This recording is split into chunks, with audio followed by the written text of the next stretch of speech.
Oi, Césio. Agora deu certo. Agora deu, né? Agora deu certo. Tudo bem, meu amigo? Como é que você tá? Tudo certo, graças a Deus. Boa noite a todos aí. Depois de alguns probleminhas, a gente tá. Agora acho que vai, né? Não, felicidade ter você aqui novamente, né? Fazia um tempo. A última vez eu acho que a gente fez uma live, foi antes, não sei se foi antes de eu pegar a Covid ou foi depois, eu não me lembro bem, né? Mas passei 10 dias incubado, né? Sobrevivi. Eu acho que foi antes, foi antes. Foi antes, né? Pois é, a gente vivia aquela situação lá da segunda onda. E na época não tinha vacina, mas deu certo. Passei 8 meses para me recuperar. Perdi todos os movimentos, fiquei só com a cabeça mexendo. O resto, tive que fazer fisioterapia, mas com propósito, né? E Deus me colocou novamente aqui para continuar o trabalho. Mas, assim, felicidade, José, né? Para a continuidade do nosso trabalho aqui, né? Voltei recentemente a fazer as lives. Estou com um projeto novo, agora o Paradigma, agora está eu estou usando uma parte da minha pesquisa do doutorado para ajudar as pessoas a melhor estudar as obras codificadas por Allan Kardec. É a metacognição, né? Uma área do conhecimento que eu estou pesquisando da minha tese de doutorado, e aí a metacognição é o aprender sobre o aprender, né? A melhor forma de você, no processo de aprendizado, a melhor forma de você desenvolver um estudo, né? A metacognição hoje é utilizada em várias universidades, várias escolas pelo mundo, com o objetivo de otimizar o processo de aprendizado dos alunos, né? Desde da leitura, o indivíduo vai aprender a ser um leitor inteligente, um leitor que mergulha na estrutura de argumentos que são apresentados. Então, eu fiz um curso agora, elaborei um curso, criei um curso online, um curso com aulas gravadas na plataforma, e utiliza a metacognição como instrumento para estudar as obras fundamentais do Espiritismo, né? Então, lancei recentemente, já vim fazendo esse curso de forma online agora, e aí tá no link aí da bio do Paradigma, depois você dá uma olhadinha, né, se está interessado em conhecer. Já é um método, criei um método em cima desse meu estudo de metacognição, método auto-aplicável, né, e as pessoas que já estão fazendo o curso comigo estão assistindo às aulas, estão participando de mentorias em grupo, né, que eu estou com quase 100 pessoas pelo mundo todo, e está um trabalho bem legal, assim, né? Mas a live faz parte do paradigma, né? As lives, 2 semanas atrás, tive aqui com o Eduardo Lima, né, que é professor doutor, a gente falou sobre ciência do espiritismo, e você que é um amigo querido, e nós já desenvolvemos um trabalho bem legal, né, ficou pendente aí, né, por causa da Covid, eu lhe convido novamente. Vi também um vídeo seu no seu pessoal, acho que muito bem feito, você está parabéns, né, eu acho que tem pessoas como você tem que continuar promovendo realmente o estudo da obra de Kardec, né? E estamos juntos. E hoje o nosso tema é falar sobre um diálogo entre a filosofia da ciência, eu sei que você gosta de estudar isso, como eu também gosto muito, e o espiritismo. E eu queria escutar primeiramente você, né, que você falasse, né? Boas-vindas aí para o pessoal que está ali prestigiando. Estamos 14 pessoas, né? Mas vai ficar gravado aqui, depois as pessoas que seguem o paradigma vão assistir, né? Essa é sempre a ideia. Então, eu queria que você falasse um pouquinho, né? Como é que você está, como é que você tem estudado atualmente, né? O grupo que você faz parte. Falasse um pouquinho para a gente. Bom, primeiro boa noite aí a todos. Fico muito feliz com a gente conversar novamente, né? Nós fizemos, se eu não me engano, 2 lives, né? A primeira deu alguns problemas técnicos, a segunda, que foi o ano passado, a gente conseguiu lidar melhor. E a gente conversou sobre filosofia da ciência, né? Eu comentei com você que é uma área que eu gosto bastante e que você já conhece essa área, né? E assim, a filosofia da ciência ela é uma área da filosofia que trata da ciência, né? A filosofia, então, ela tem muitas áreas. O pessoal aí da filosofia está acostumado já com as áreas da filosofia, metafísica, epistemologia, ética, lógica. E a filosofia da ciência está dentro da epistemologia, né? Que é o estudo do conhecimento. Então, são os filósofos refletindo sobre esse tipo de conhecimento que é o conhecimento científico. E como eu vim estudando Kardec há um tempo. Bom, eu já comentei algumas vezes que eu sou espírita de nascimento, né? Minha família, boa parte da minha família é espírita, algumas gerações para trás já são espíritas, né?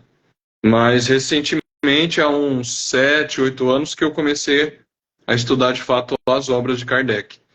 E meu grande susto foi quando eu me deparei com a obra O que é o Espiritismo, onde Kardec define o Espiritismo como uma ciência, né, já no preâmbulo. E essa obra me marcou muito, porque, obviamente, por conta dessa definição que Kardec dá, né, todo mundo sabe, os espíritos, o Espiritismo é uma ciência de observação e uma doutrina filosófica, né? Então isso me marcou muito, e dentro da própria obra existem reflexões ali que Kardec faz sobre a própria ciência espírita, né? Sobre o fazer científico. E quando a gente estuda a filosofia da ciência vai refletir sobre diversos temas, sobre o próprio conceito de ciência, o que é método científico, o que é uma explicação científica, o que é descoberta científica, existe progresso científico ou não. As teorias científicas de fato dizem respeito ao mundo, descrevem o mundo tal como ele é, ou são apenas modelos para poder calcular e prever fenômenos, né? Então a filosofia da ciência vai tratar sobre vários assuntos. E aí, quando eu me deparei com essa obra de Kardec, que é o Espiritismo, foi que me despertou interesse sobre a filosofia da ciência. Eu fui buscar, o que é a ciência então, né? E foi quando eu comecei a acompanhar também o Cosme Massi, que você conhece bem, né? É um estudioso importante de Kardec, e ele tem formação na área da filosofia da ciência. Ele indicou um livro que é Ciência Final, do Alan Chalmers, você deve conhecer esse livro. E aí, então, eu comecei a estudar um pouco da filosofia da ciência, né? Foi mais ou menos esse o caminho que eu trilhei, e aí venho estudando desde então, né? Eu participo de 3 grupos de estudo, assim, um é com o Cosme Massi, né, no IDEAC, que é o Instituto de Divulgação Espírita Allan Kardec, que é o criador da Kardecpédia, né? Que é um instrumento importantíssimo para a gente estudar a obra de Kardec, kardecpedia.com. Quem tiver curiosidade, entre as 23 obras de Kardec disponíveis gratuitamente. Tem aplicativo também, tudo gratuito, né? Aplicativo de celular. Então, eu estudo nesse grupo. Tem um outro grupo de estudo do qual eu participo, que é de domingo, um grupo de estudo familiar. Atualmente nós estamos estudando a Gênese, estamos bem no comecinho. Já estudamos textos da Revista Espírita, já estudamos o Céu e o Inferno, e participo de outro grupo de estudo também, na terça-feira, sobre o Livro dos Espíritos. Então, estou sempre tentando me envolver com as pessoas para estudar o Espiritismo, né? Para estudar a obra de Kardec, que a gente sabe que é muito importante. Bacana, bacana. Né? Muito importante, né? Essa inquietação no sentido de conhecer a doutrina espírita, né? Mergulhar nos meandros. E eu considero também, penso dessa forma, né? Que fica muito difícil nós entendermos o espiritismo se nós não conhecermos as obras que contêm esses princípios e seus fundamentos, né? E aí, logicamente, as obras fundamentais do Espiritismo, como Allan Kardec as denominava, são fundamentais mesmo, são fundamentais, porque é através dessas obras que nós vamos mergulhar na dimensão ampla, né, que a doutrina espírita comporta. Né? Essas obras, né, de uma forma, repetindo de alguma forma um outro grande estudioso da doutrina espírita da década do século XX, o Herculano Pires, ele diz que os espíritos reconhecem muito ainda as obras que foram modificadas por Allan Kardec. E aí nós temos problema cultural, né, José? Talvez aí na nossa a cultura do movimento espírita brasileiro ainda está muito enraizado, muito cristalizado em definir as obras fundamentais do espiritismo, ou obras básicas, né, como se conhece no Brasil, como 5 obras, né? E aí, quando você vai para a última obra que Kardec publica em 69, que foi Catálogo Racional para a Funcional Biblioteca Espírita, logo no primeiro capítulo ele elenca lá 22 obras. Você pode considerar 23 se você considerar a primeira edição do Livro dos Espíritos, né? Mas se você contar lá, tem 22 obras. Então, infelizmente, o nosso quadro atual, por isso que nós, né, você, eu e outras pessoas, né, o grande Kevin Márcio, uma pessoa que a gente gosta muito, o Silvio Tibeni, e outros irmãos nossos aí que fazem trabalhos grandiosos, buscam promover cada vez mais, com mais intensidade, o estudo das obras que Kardec classificou, para sair do quadro das 5 obras e ir para o quadro das 22 obras, né? Ou seja, nós conhecemos de uma forma mais ampliada, né? Eu estou contribuindo aqui no Paradigma, fazendo esses cursos de orientação ao estudo das obras qualificadas para Allan Kardec. Quando eu procuro trazer o conhecimento científico, a minha pesquisa científica dentro da academia, né, no mestrado e agora no doutorado, para ajudar as pessoas a adquirirem estratégias de estudo para melhor aprender as obras que Kardec e os espíritos trouxeram à humanidade e trazem esse princípio. E hoje a nossa conversa aqui vai ser muito interessante, já está sendo muito interessante, né? Sempre bom ter você,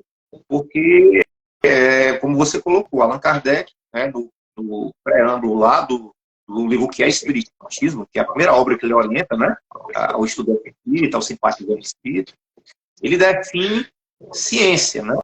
Define o Espiritismo como uma ciência. E aí você trouxe uma obra muito interessante, né, que eu gosto muito também.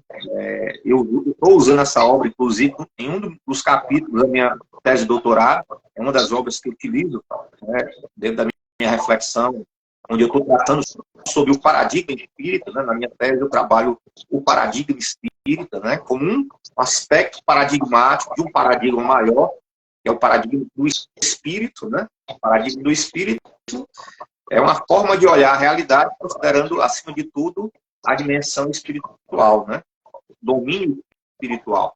E o espiritismo está dentro desse paradigma do espírito. O paradigma espírita, né? E o próprio, alguns autores, como o Silvio Tibeni já falou algo, a Dora Encontro também traz aí, né, da proposta dela, da pedagogia espírita, esse elemento paradigmático. A minha orientadora de doutorado, a Ângela Linhares, também tem um trabalho muito intenso, né, dentro desse desenvolvimento do pensamento do paradigma espírita, né?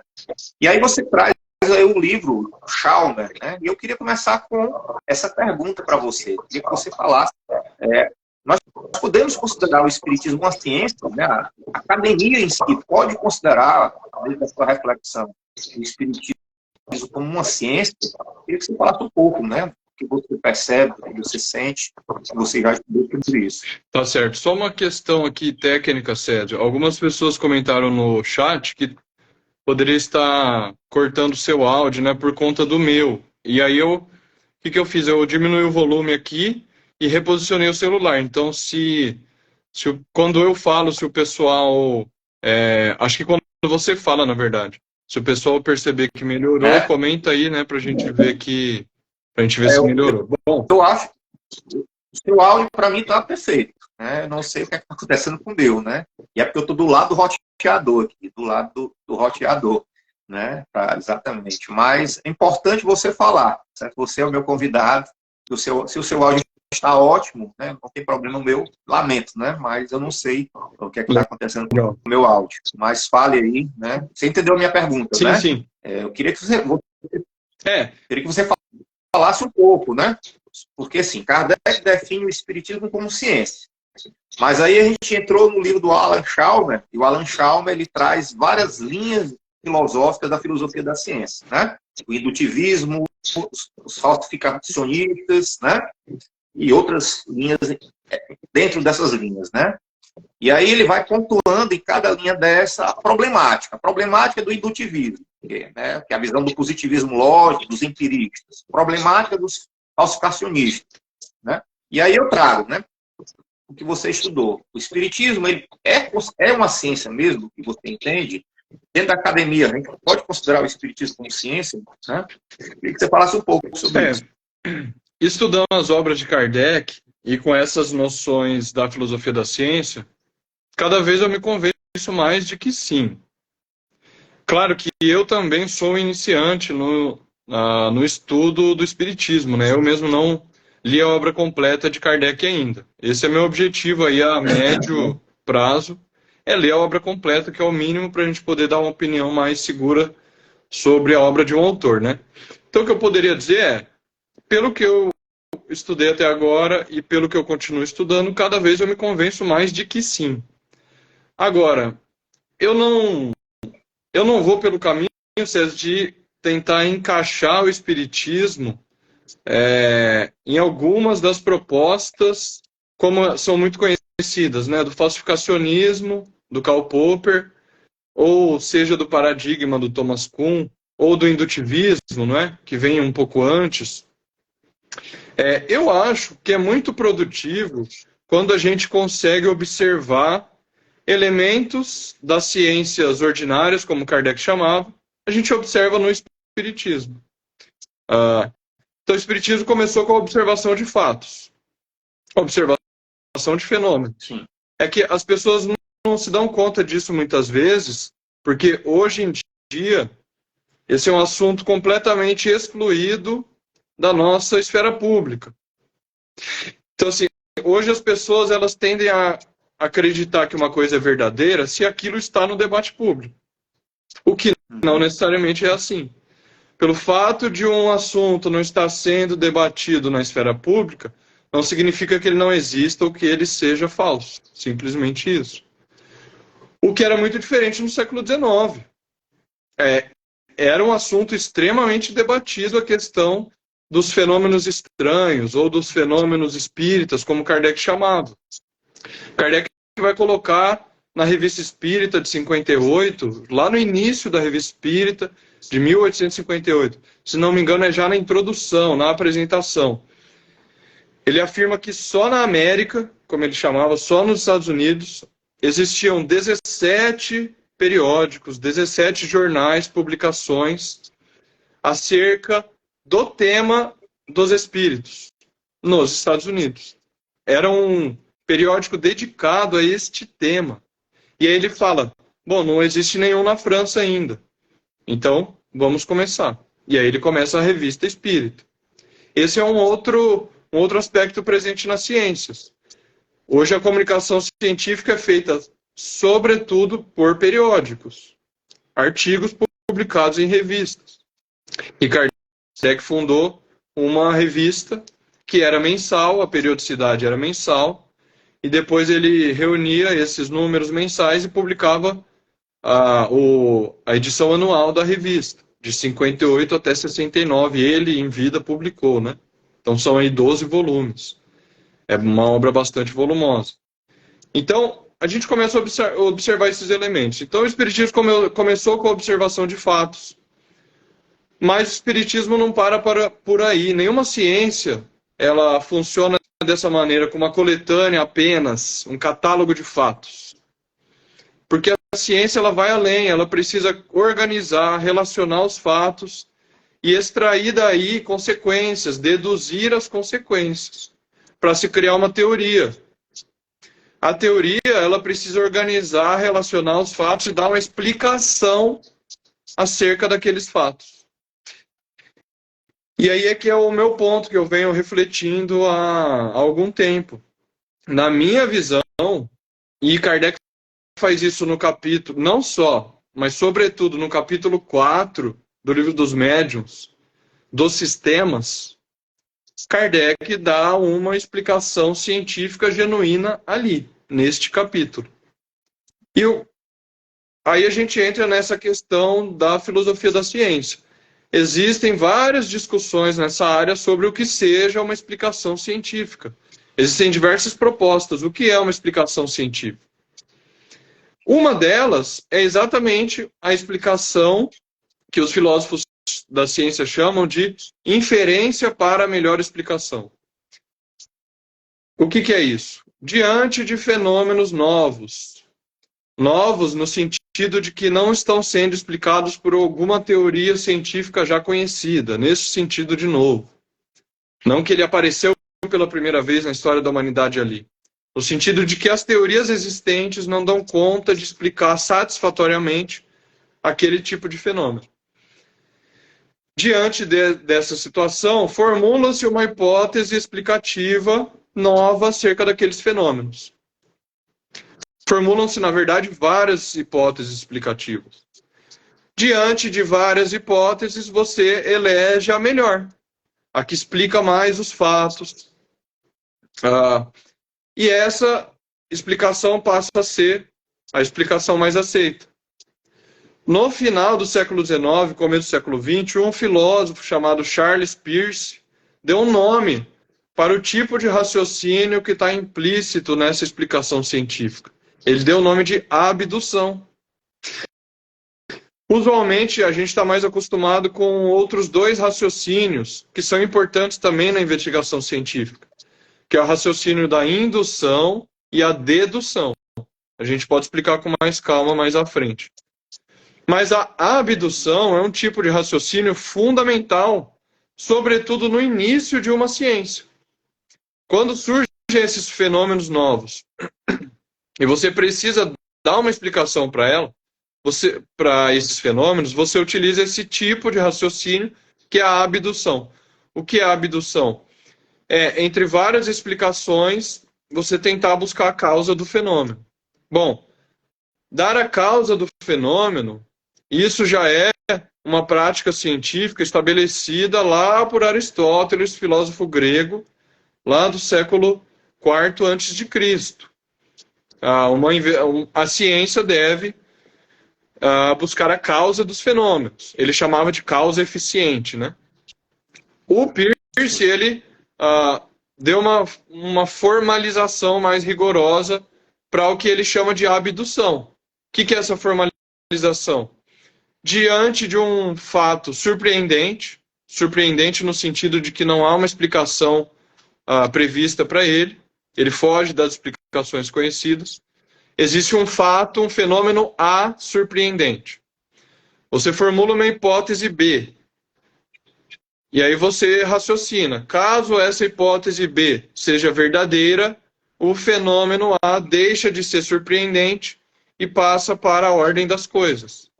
É assim, na minha visão, é exatamente desta maneira que funciona o Espiritismo. Kardec fala isso. Fatos novos surgiram que não eram explicados pelas teorias já conhecidas. O Espiritismo, após investigar, comparar, analisar os fatos, e Kardec fez isso por cerca de 1 ano, não é? Após analisar, ele formula uma hipótese sobre a existência dos espíritos. Essa hipótese que Kardec vai chamar no Livro dos Médiuns de o sistema multi-espírita, não é? Ou poliespírita, essa hipótese vai explicar melhor os fatos do que todas as outras hipóteses colocadas. E ele vai colocar, se eu não me engano, 14 sistemas nesse capítulo 4 do Livro dos Médiuns. E ele vai explicar um a um por que essas outras 13 hipóteses não explicam os fatos, ou explicam parcialmente, não explicam completamente os fatos. E a explicação multi-espírita, ou poliespírita, como ele chama, explicaria de maneira mais completa, mais geral, todos os fenômenos. Então, quando a gente começa a observar essa obra de Kardec, começa a tomar contato com esses fenômenos que ocorreram no século XIX, a gente vê que elementos da ciência estão presentes no Espiritismo. Kardec define o Espiritismo como uma ciência. Ele deduz consequências importantes desses fatos. Deduz consequências morais, sobretudo. Não apenas, mas morais, sobretudo. E é aí que ele pode afirmar que o Espiritismo é uma doutrina filosófica também, além de uma ciência. Qual é talvez uma das principais consequências morais do Espiritismo? É o fato de que a alma, na verdade, a consequência moral para a vida do homem da descoberta de que a alma existe e sobrevive à morte do corpo. O homem fica muito mais tranquilo com relação ao seu futuro.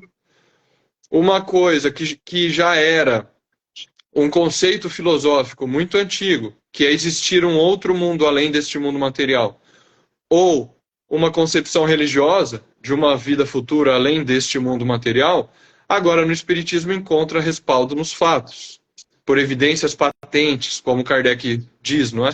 Como hoje a gente diria, no debate público brasileiro, a comprovação científica, não é? Como, que é o termo que as pessoas usam hoje.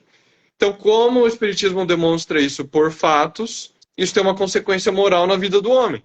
Eu fico muito mais tranquilo, se eu perder um parente eu não vou ficar desesperado, eu sei que o ser é a alma, não é o corpo. O ser é a alma, não é o corpo. Então, esse familiar ele vai para o mundo espiritual, eu posso, inclusive, me comunicar com ele nas reuniões mediúnicas. Então, esta descoberta do Espiritismo, que é a demonstração da existência e da sobrevivência da alma por fatos, tem consequências morais para o homem. Então é por isso que o Espiritismo é definido por Kardec como uma ciência e como uma filosofia. Agora a gente poderia dizer, né, depois das objeções que geralmente as pessoas levantam quando a gente afirma que o Espiritismo é uma ciência. Seria um tema para outra live, o porquê do Espiritismo ser considerado por muitos como uma religião no Brasil. Esse é um outro ponto também. Não é porque milhões de pessoas o consideram uma religião que ele seja uma religião. Absolutamente uma coisa não se segue da outra. Ao menos no sentido usual da palavra religião, certo? Não é porque poucas pessoas o consideram uma ciência que ele não seja uma ciência. Não é porque muitas pessoas o consideram uma religião que ele seja uma religião. Isso não faz nenhum sentido. A verdade de uma coisa não é definida pelo debate público, pela maioria das pessoas acreditando naquilo. Simplesmente não. Você avalia uma obra pelo mérito dela mesma. Se essa obra for uma ciência, você afirma, ela é uma ciência. Se não for, você afirma, não é. Simples assim. Então a gente convida as pessoas, os espíritas a estudarem mais a obra de Kardec e os não espíritas a estudarem a obra de Kardec. Porque isso diz respeito ao ser humano, não é uma questão de crença, não é uma questão de grupo. Saber se eu vou continuar existindo após a morte é uma questão que atravessa os séculos, que preocupa o homem desde que ele começou a raciocinar sobre as coisas. Então eu convido a todos os não espíritas, busquem esta obra, o que é o Espiritismo, para começar. Porque você vai encontrar coisas muito úteis nessa obra de Kardec. O Espiritismo, quando nós começamos... Você consegue me escutar bem? Sim, estou ouvindo bem, estou ouvindo bem. Então, o Espiritismo, conforme nós vamos mergulhando, né, nas obras codificadas por Allan Kardec, nós vamos percebendo realmente algo muito profundo. Não só amplo, mas muito profundo. Né, muito abrangente, né, porque toca, né, em todas as questões, né, fundamentais, talvez, aí, da metafísica, mas também toca nas questões de ordem social, né, como o próprio Kardec, os espíritos trazem a Kardec. Então, nós encontramos na doutrina espírita um leque muito ampliado para que a gente possa realmente começar a ampliar nossa percepção sobre a vida. Né? E como você bem colocou, Kardec ele começa a estudar exatamente a realidade, como a realidade do mundo espiritual se relaciona com a realidade do mundo físico. Né? Como essas realidades, de alguma forma, estão entrelaçadas. Né? E talvez aí por uma influência de uma sociedade ainda permeada, na época, principalmente na época dele, hoje não existe, mas uma sociedade muito permeada por uma visão de mundo, por uma cosmovisão materialista, as pessoas ficam muito atreladas à realidade material, né, e acabam esquecendo, né, ou muitas vezes até negando o domínio transcendente. Né? E o trabalho de Kardec foi exatamente mostrar, né, que o mundo material é um aspecto manifesto desse mundo transcendente. Né? Nós somos espíritos, ou como você bem colocou, né, nós somos uma alma, espírito encarnado. E isso tem uma repercussão muito grande para a nossa vida. Né?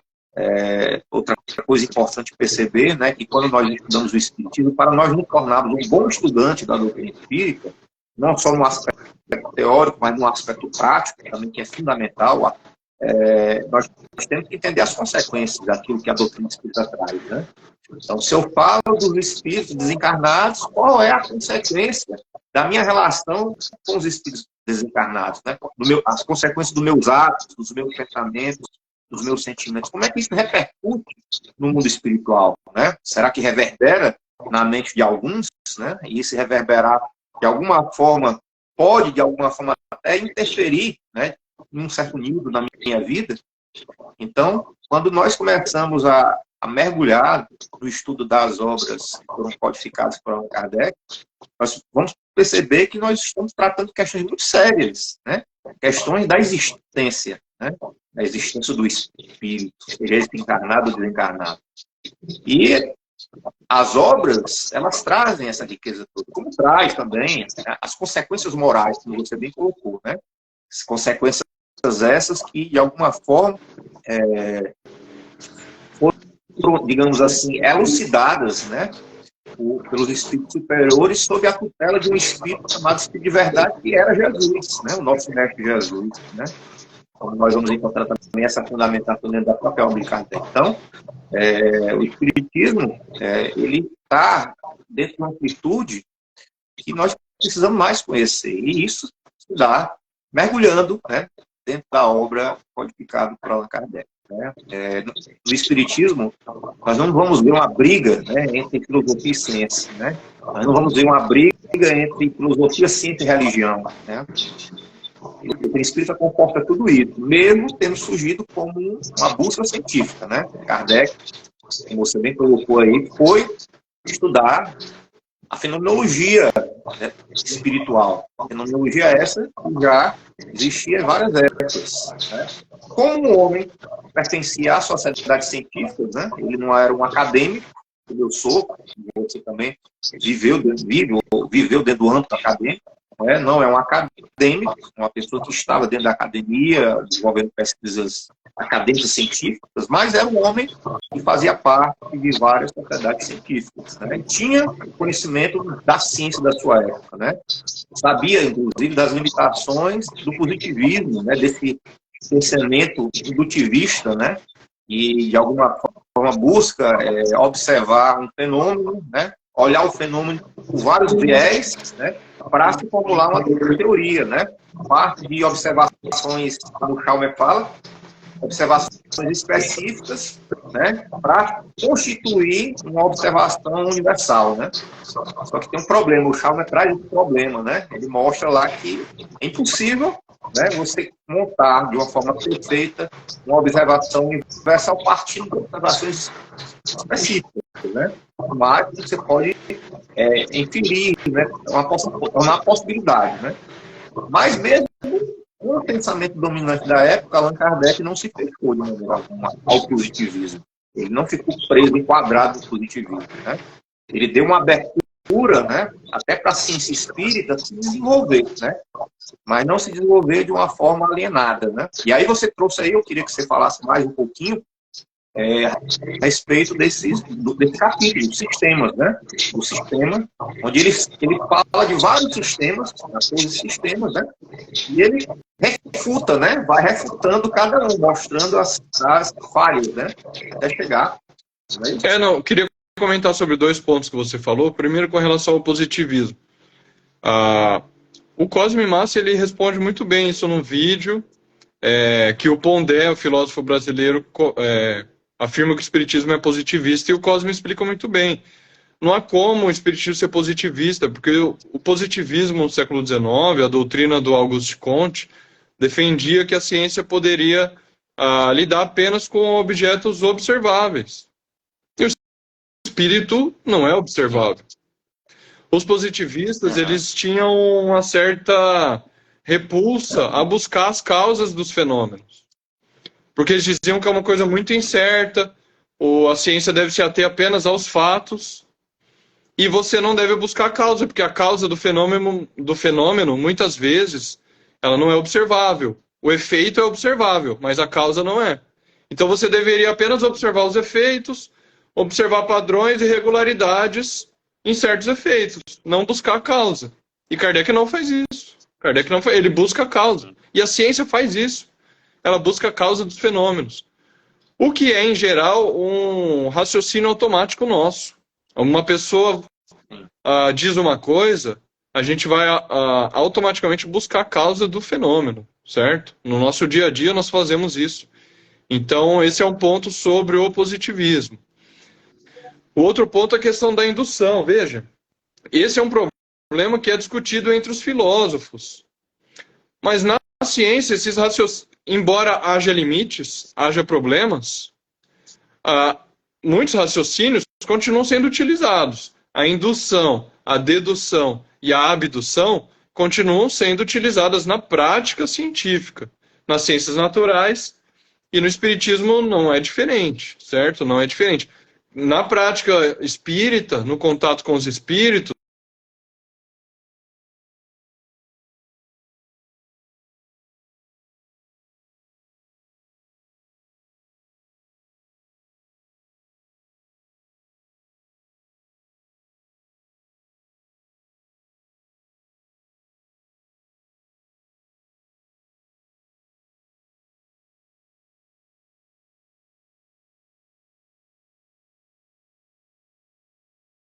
a indução, a dedução, a abdução, etc. Certo?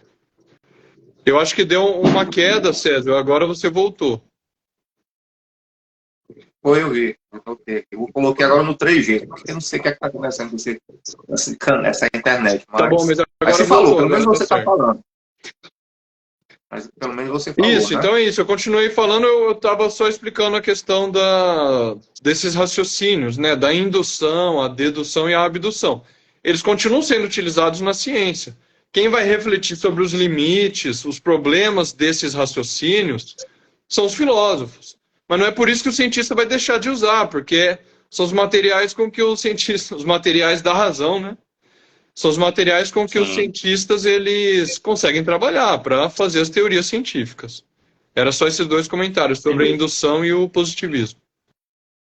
Muito bom, porque mostra aí, né, que, primeiro, Kardec ele teve um pensamento de vanguarda, né? Ele estava realmente, que é fruto também de ser um espírito superior, né? Como um espírito superior, ele tinha um pensamento de vanguarda, ele era um indivíduo que, de alguma forma, sabia das problemáticas relacionadas à própria ciência da sua época, né? E não deveria se limitar, mesmo também considerando os pontos positivos, né? Na obra dele, por exemplo, você citou muito bem o livro que é Espiritismo, nós vamos ler ali, dentro do próprio que é Espiritismo, através desse diálogo que ele faz, um pouco da teoria do conhecimento espírita, né? A própria filosofia do conhecimento está ali presente, né? Como também, ao longo das obras, como o Livro dos Médiuns, é um livro, os livros dos médiuns, Guia dos Médiuns ou Evocadores, é um livro realmente que Kardec traz de uma forma muito apurada, de uma forma muito bem estruturada, como educador. Ele traz digamos, a ciência espírita experimental, a ciência experimental espírita, de uma forma muito bonita, né? Ele começa com a teoria, né? A primeira parte da obra, ele traz a teoria, que vai, de alguma forma, explicar toda a fenomenologia que ele vai pesquisar, né? Ele pega a teoria, fundamenta. Esse capítulo é lindo, esse capítulo do sistema, ele mostra ali a coerência a lógica de Kardec, buscando essa causa, como você colocou aí, trouxe a ideia aí da abdução, né? Dos sionistas, dos abducionistas, né? E aí você vai vendo, por exemplo, no livro também a Gênese, os milagres e as predições, você vai vendo também o rigor que Kardec trabalha, questão relacionada, né, a análise de certas hipóteses. Então, assim, é um trabalho muito bonito, né? Mas, infelizmente, ele continua sendo muito desconhecido, né? Eu vejo que a gente não consegue ainda captar, né, essa dimensão, né, essa dimensão tão bela, né, da obra codificada por Allan Kardec. E não é só a dimensão religiosa, né? A gente sabe, isso é fato, que a proposta moral da doutrina espírita, né, os ensinamentos morais que estão contidos no Evangelho segundo o Espiritismo, são fantásticos, são esclarecedores, né, são acolhedores, são amorosos, né? Então isso é muito importante. Mas existe uma dimensão mais ampla, que é apenas o aspecto dessa religiosidade, né? Existe uma dimensão mais ampla, que é olhar realmente esse viés filosófico, esse viés científico, que uma vez integrado esse aspecto religioso, coloca realmente o Espiritismo uma doutrina grandiosa, né? E aí eu queria te fazer uma outra pergunta, porque você tocou aqui, né, a gente tocou aqui também, nessas diversas vertentes, né? E aí, algumas pessoas levantam uma objeção ao Espiritismo, que ele seria uma teoria não falseável, né? Uma teoria não falseável. Eu queria que você falasse um pouco sobre o que a ciência considera como falseável e o que é não falseável. A gente sabe, estudando a filosofia da ciência, existe uma corrente filosófica dentro da filosofia da ciência que são os falsacionistas, né? E aí vem a figura do Karl Popper, né? Foi um grande epistemólogo do conhecimento científico. Mas eu queria que você falasse mais. O que é uma teoria não falseável? Por que essas pessoas dizem que o espiritismo é algo, muitas vezes, estranho, né? Como, por exemplo, aquelas pessoas que curtem horóscopo, pega aquelas premissas do horóscopo ali, né? O espiritismo fala coisas tipo horóscopo, né? Eu queria que você falasse um pouquinho sobre isso. Sim, só comentar um ponto que você está falando da religião, só para esclarecer uma coisa para as pessoas. Não é porque uma ciência como o espiritismo e uma filosofia trata de temas da alma e ele aceita como verdadeiro princípio da existência de Deus, não é porque ele trata destes temas que são tratados pela religião, que ele é necessariamente uma religião. Isso ele trata de maneiras diferentes do tema da alma, trata de maneira científica, e a religião trata do tema da alma à sua maneira. Veja, existem temas comuns em áreas diferentes. A religião trata da moral e da ética. A filosofia também trata da moral e da ética. Mas nem por isso o filósofo ele é necessariamente religioso. São pontos comuns em áreas diferentes. Existem até filósofos materialistas ateus, que não são nem um pouco religiosos, e que tratam da ética, da moral. Então, não há nenhum problema. E o espiritismo...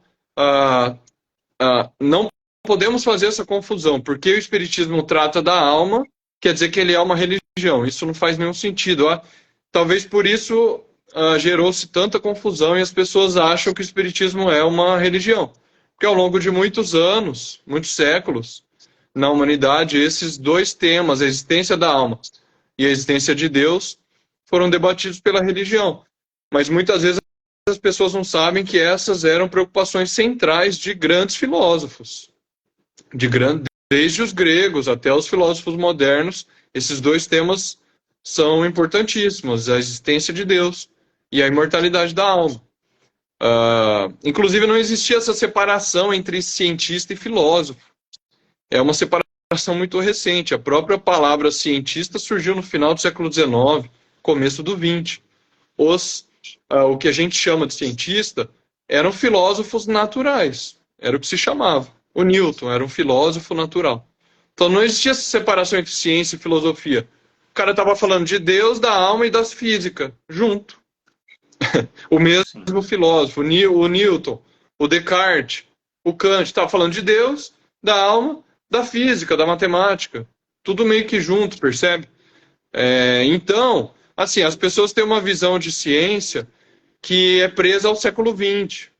Às vezes a pessoa tem uma concepção de ciência que, por exemplo, hoje em dia tem que ter estudo duplo cego, não é? Que é revisão por pares, é o peer review em inglês, né? Mas nem sempre as descobertas científicas passaram por isso. Na época do Galileu, percebe? Isso é uma coisa muito recente. A ciência, no século XX, ela se burocratizou muito. e ela foi criando vários protocolos, ela foi se institucionalizando, mas é uma coisa recente, do século XX. A gente pegar uma obra do século XIX, ela não precisa necessariamente ter esses elementos dos protocolares da ciência que a gente vê hoje produzida na universidade.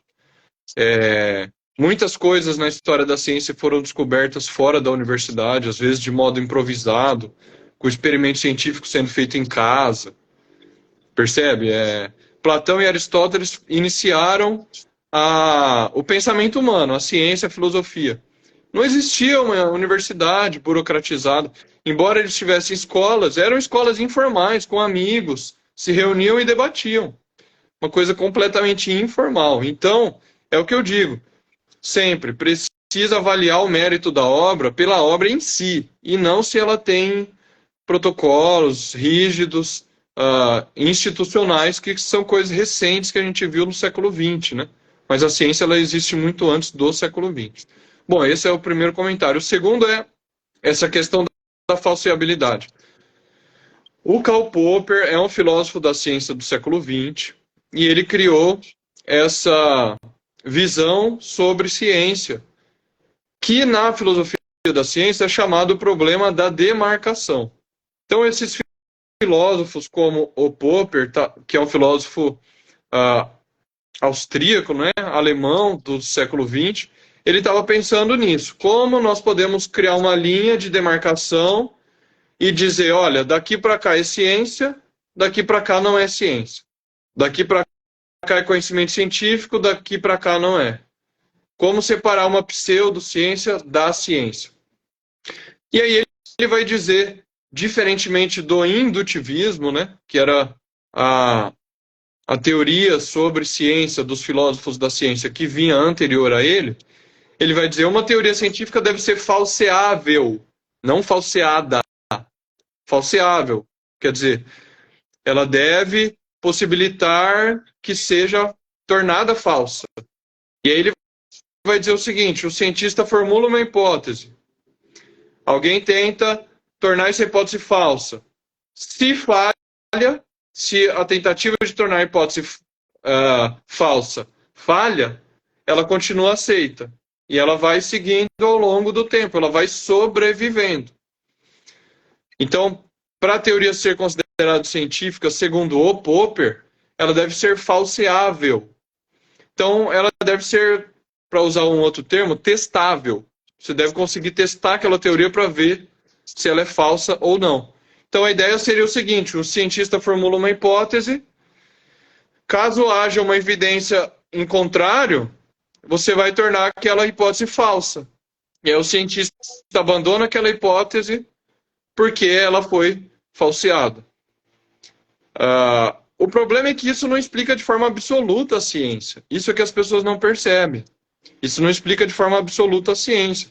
Como o Chalmers vai mostrar nesse livro o que é ciência afinal, quando nós olhamos para a prática científica, muitas vezes o cientista não age dessa maneira.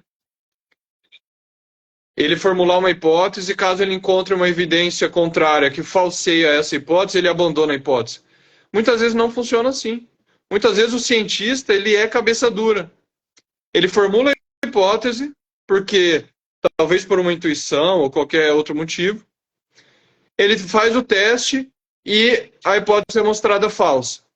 Aí ele fala, pô, mas eu acho que o teste foi mal feito, ou ele está no laboratório lá, eu estou com sono, amanhã eu vou fazer o teste de novo.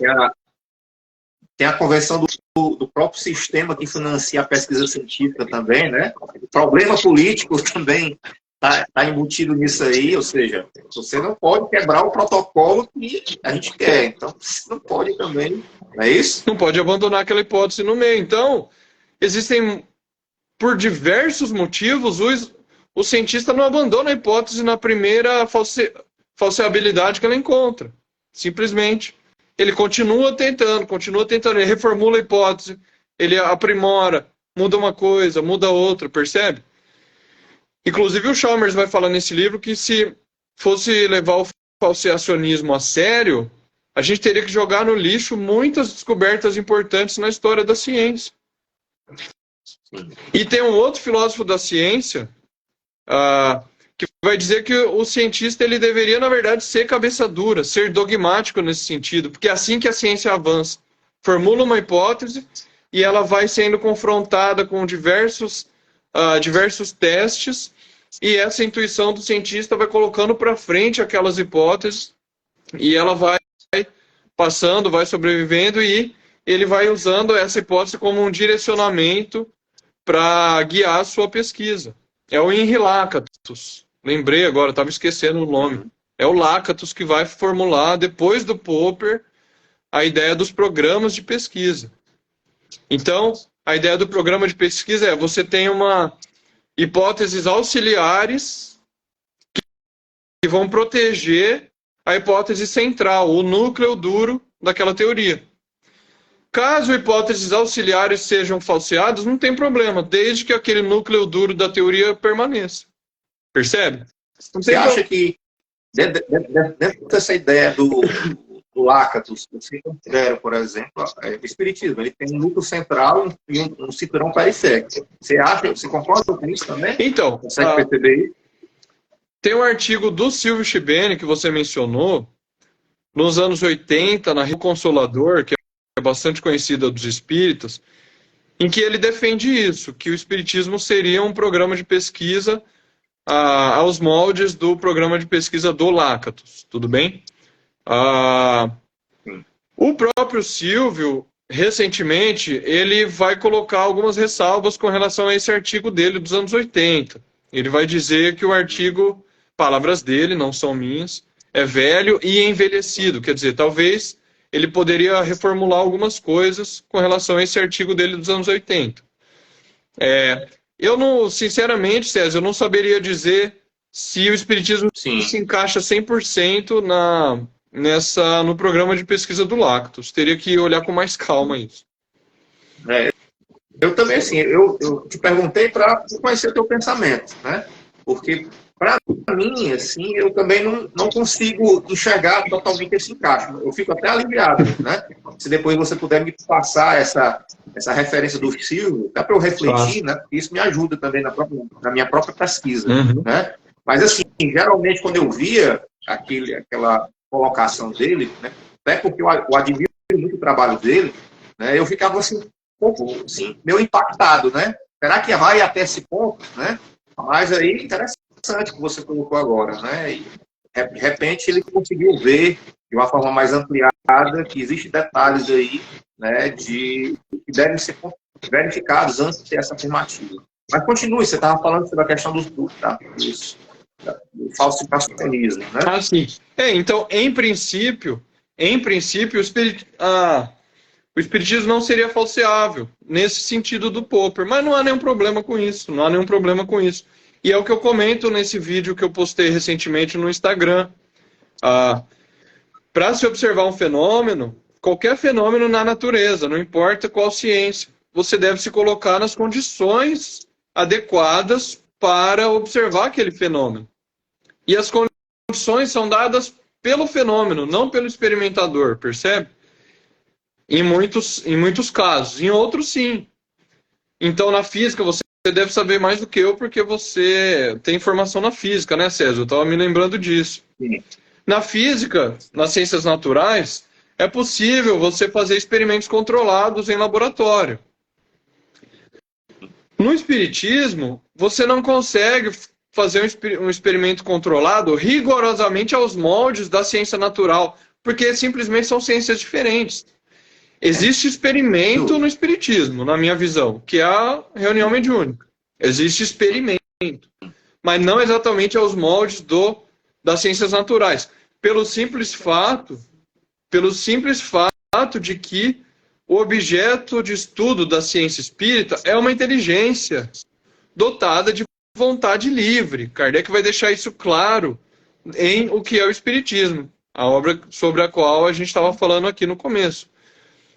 É uma inteligência dotada de vontade livre. Se o espírito não quiser se comunicar, nenhuma comunicação o experimentador obtém.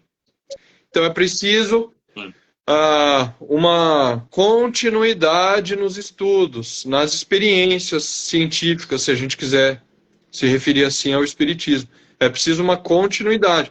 O Espírito não se comunicou hoje, ele pode se comunicar amanhã ou depois.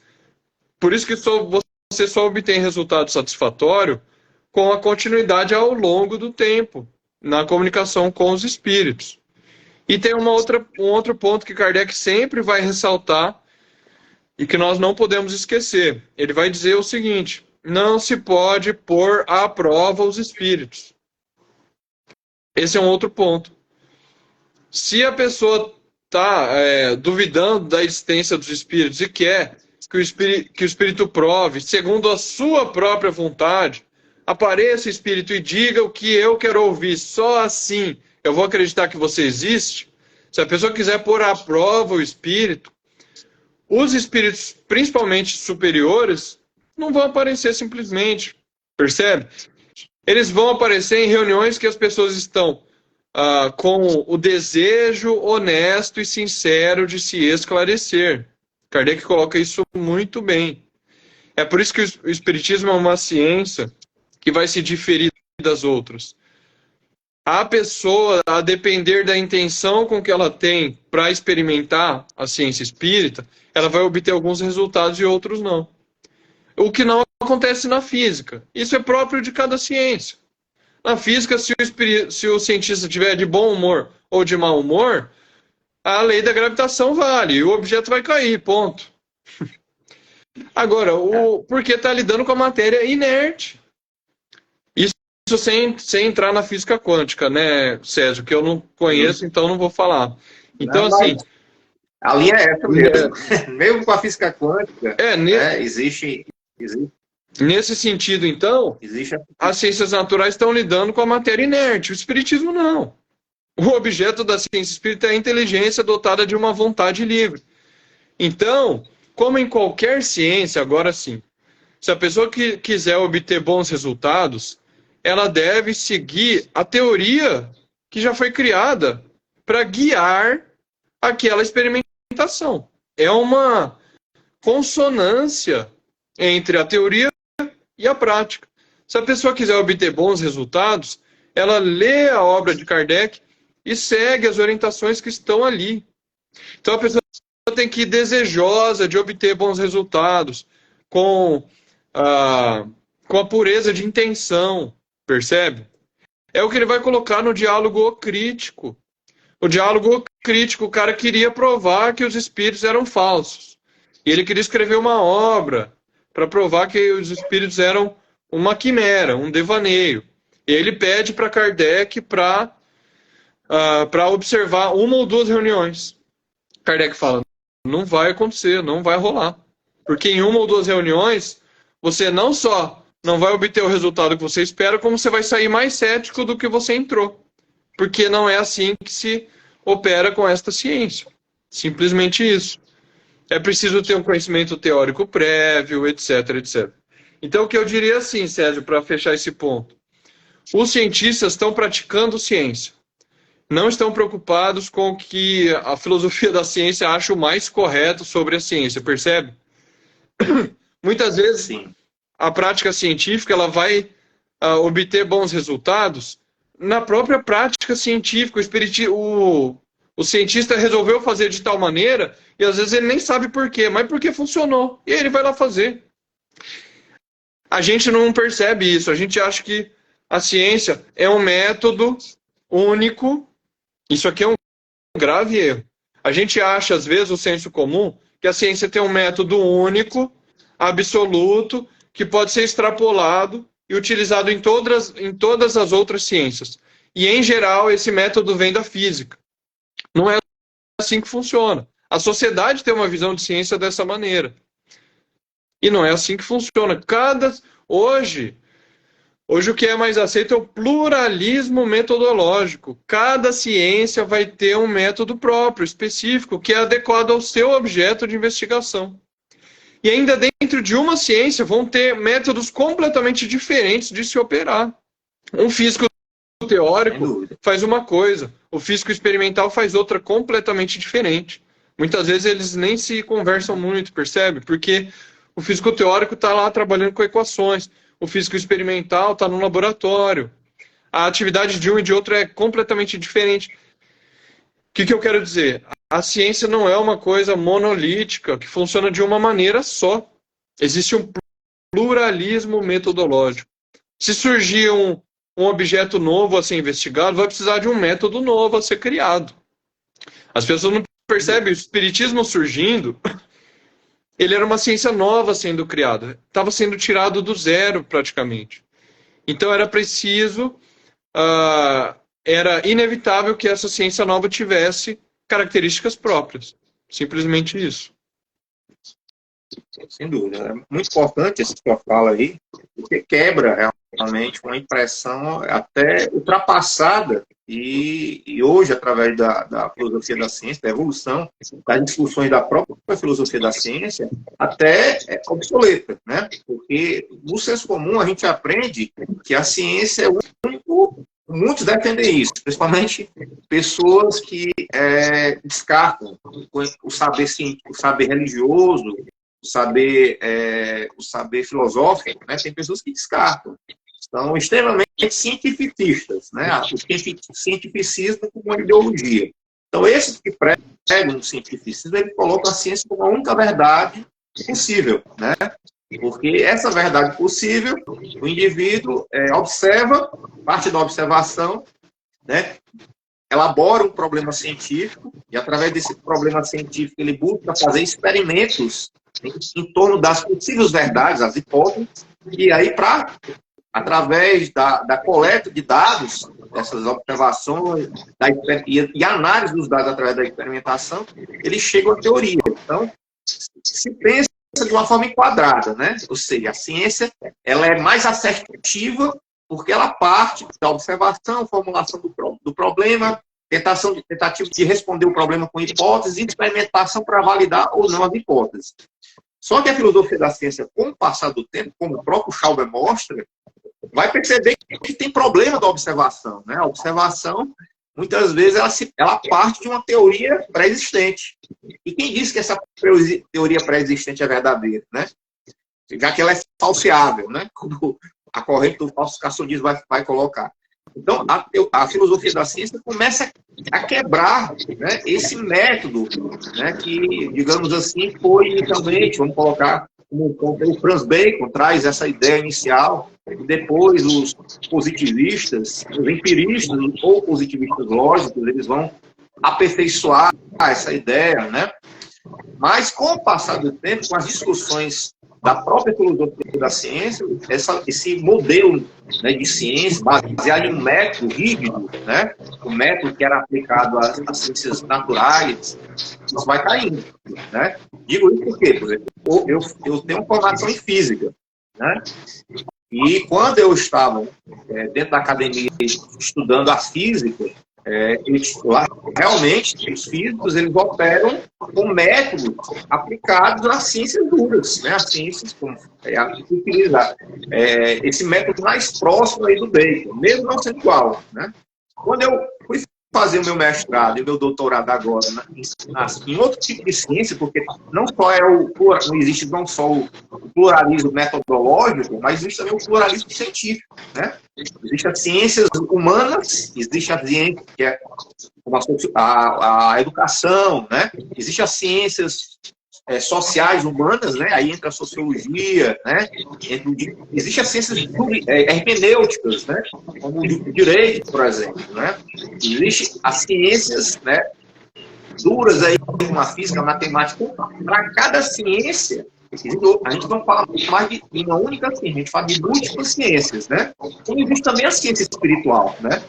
Como alguns autores, como, por exemplo, um português chamado Boaventura de Souza Santos, ele traz a ideia dos múltiplos saberes, de múltiplas ciências também. Então, a ciência espiritual é um saber, né? É um saber que não pode ser jogado para fora, né? Que tem as suas formas de elaboração, né? A forma de construção do próprio saber científico.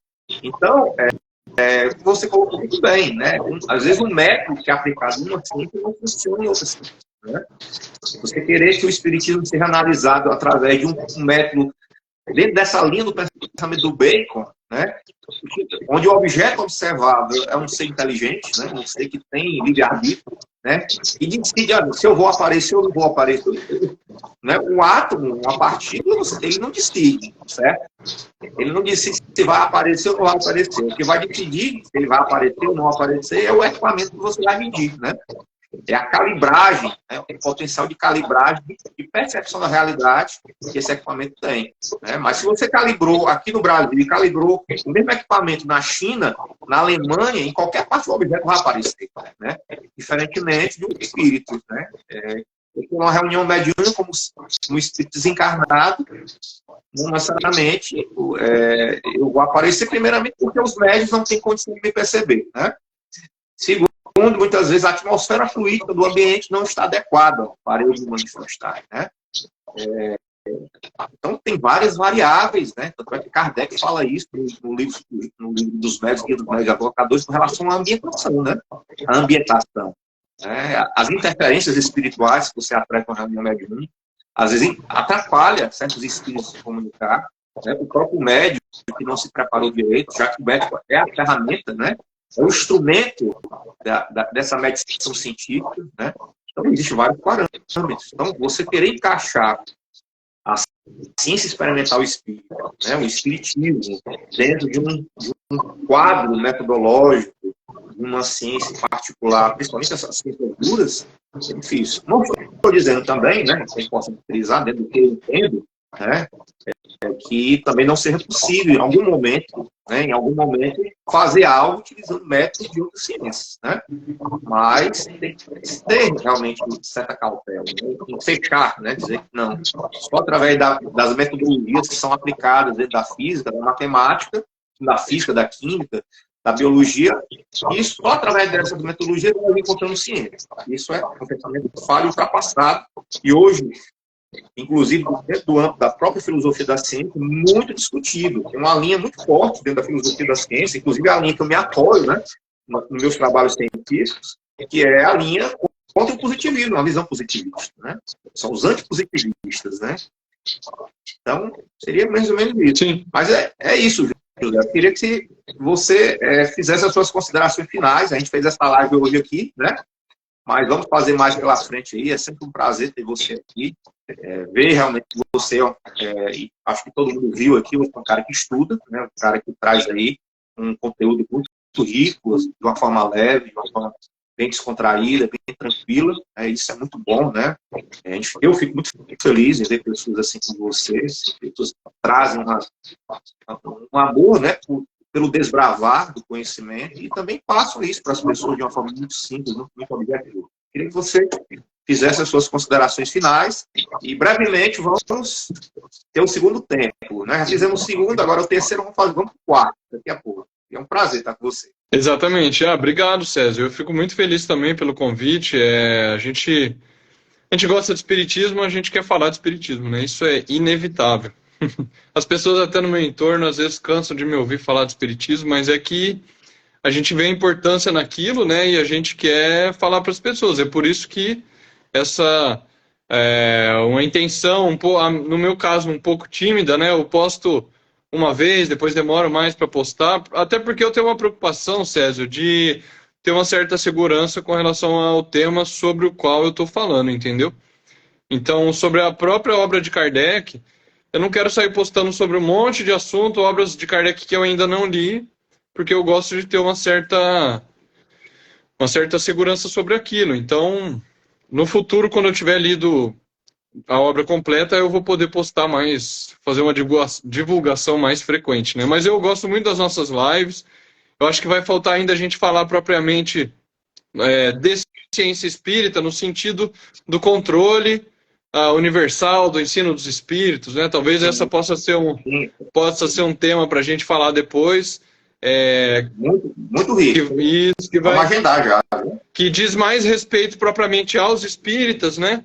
A maneira como a gente deve lidar com outras obras, com comunicações de espíritos que vão falar acerca do mundo espiritual, etc, etc. Então, esse pode ser aí uma sugestão para o próximo tema, né? Mas é isso, eu acho que... Já tá. Eu acho que A gente conseguiu tratar de assuntos interessantes aí de filosofia da ciência. E é isso, eu fico esperando aí o próximo Com encontro certeza. nosso para a gente poder falar e fico feliz que as pessoas tenham assistido aí. Não, foi muito bom, né? Eu sempre digo que o Paradigma Espírita, né, ele não é um canal que aqui nós só... Um canal não, um perfil. Eu estou ainda ligado no YouTube, né? Não é um perfil que a gente só fala de ciência. Isso não é ideia, certo? Aqui o perfil Paradigma Espírita, ele fala de doutrina espírita, certo? Só que, logicamente, eu percebo que já existem vários grandes trabalhos feitos sobre o aspecto da religiosidade, né? Sobre aspectos relacionados inclusive, as mensagens dos espíritos, das obras psicografadas, né? Então, existem trabalhos que eu respeito, eu considero dignos, importantes. Eu sou da linha, né, que eu considero a importância de se conhecer todos os saberes, né? Eu não sou uma pessoa bitolada, né? Como alguns dizem, eu não tenho essa visão. Mas eu entendo que existe uma necessidade ainda dentro do movimento espírita de nós realmente trazermos certas discussões para dentro dos ambientes espíritas, né? Eu tenho muito a linha de pensamento do Herculano Pires quando ele fala de um projeto cultural espírita, né? Ou seja, a cultura ela vai além simplesmente de uma visão religiosa ou simplesmente de uma visão científica. Então, a cultura é algo que está em todos os campos, existe saber em todo canto. Mas eu sinto que realmente, dentro das discussões, dentro das casas espíritas, faltam discussões desse nível, né? Como nós estamos fazendo aqui, né? Discussão de tentar ver realmente o aspecto dialógico entre o espiritismo e a ciência, o espiritismo e outras áreas do saber. Então, aqui no Paradigma, eu sempre faço isso, né? Eu como um buscador, como um pesquisador, né, da doutrina espírita, de outras áreas também, eu busco trazer pessoas que contribuam nessa reflexão, né, na ampliação do conhecimento. Né. Eu contribuo com a cultura geral, a cultura universal. Né, e eu acho que a gente fez isso hoje, né, a gente sempre está fazendo isso no Paradigma, você fez isso muito bem hoje, trouxe uma contribuição valorosa. Né. Só o que você falou hoje, sobre os hábitos missionistas, né? Essa questão aí da busca da causa, né? Dentro da busca científica, isso é muito significativo, né? Muito significativo, porque muitas pessoas não sabem disso. Você conhece o indutivismo e o dedutivismo, né? Que são elementos importantes, mas o âmbito da abdução, muita gente não conhece. Eu já tinha visto isso dentro do meu curso do mestrado e doutorado, né? Nunca tinha escutado isso na graduação. Nunca tinha visto isso na graduação. E fora, nas casas espíritas, eu estou com 34 anos de doutrina espírita, né? Nunca vi alguém falar sobre abducionismo dentro, não sei, os extraterrestres, né? A abdução dos extraterrestres. Mas eu nunca vi esse tipo de discussão dentro da casa espírita. Só um comentário sobre então, isso, assim, Sérgio. Parabéns. O primeiro palestrante espírita que eu ouvi falando sobre isso foi Cosme Massa. Daí eu fui atrás de saber o que era a abdução. Que bacana, né? Que bacana. Então, assim, é um conceito importantíssimo. Você também fez um link muito, muito bacana com Aristóteles, realmente, né? Aristóteles buscava, né, o nômenos, né? O nômenos, aquilo que está por trás de tudo, né?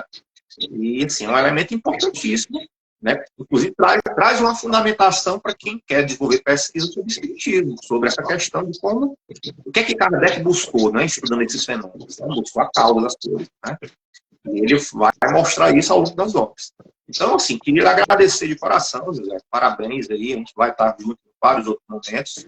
Gostaria de convidar as pessoas, né, a conhecerem o curso de orientação das obras, curso de orientação das obras codificadas por Allan Kardec, que é o curso onde eu ministro esse curso hoje através de aulas gravadas em plataforma, né, onde lá eu trago toda a base científica da metacognição para melhor orientar você, adepto e simpatizante, a estudar as obras codificadas por Allan Kardec. Então, eu parto de um conhecimento científico para orientar as pessoas a estudar a obra de Kardec. Então, 5, todas as obras, certo? E eu convido vocês a conhecerem o curso, está lá no link do Paradigma, depois você dá uma olhada. É um curso que eu ministro né, com aulas gravadas, mas também tem duas, três mentorias que a gente faz com as pessoas, orientando. E a receita desse curso é destinada aos projetos sociais que o Paradigma Espírita ele desenvolve junto a algumas casas espíritas pequenininhas, principalmente casas espíritas do interior, né, não só do estado do Ceará, mas de outros estados. Casas espíritas, às vezes, que tem aí 4, 5, 6 pessoas. Mas tem lá o trabalho do sopão, tem lá o trabalho de cestas básicas. Então, lá, eu e um grupo de pessoas ajudamos essas pessoas, né, através desses trabalhos que a gente faz, mas também para promover a doutrina espírita. No meu caso, promover o estudo das obras codificadas por Allan Kardec. Então, com isso, né, nós constantemente estamos fazendo também aqui no Paradigma aulas no Zoom, né? Geralmente eu coloco a portagem e lá eu apresento também o curso de orientação ao estudo das obras de Kardec, trago temas do próprio curso para que as pessoas possam conhecer essas estratégias de estudo, né? Para que a gente possa melhor estudar, né? Entrar numa alta performance, né, no processo de aprendizagem. Isso é possível. Isso é científico hoje. Tá bom? Então, queria lhe agradecer, José. Vamos em frente. Abraço em você. Né? Que Deus te abençoe sempre. Que Deus abençoe a todos que estão aqui. Vamos fazer uma prece para encerrar, já que é um trabalho também espiritual. Vamos fechar nossos olhos, procurando uma posição de relaxamento. Vamos trazer a imagem do nosso Mestre Jesus.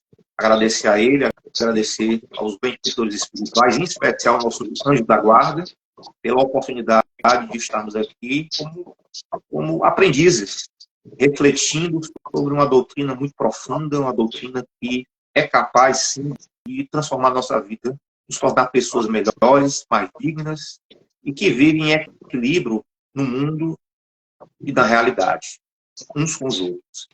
Que Jesus nos abençoe hoje e sempre, que assim seja.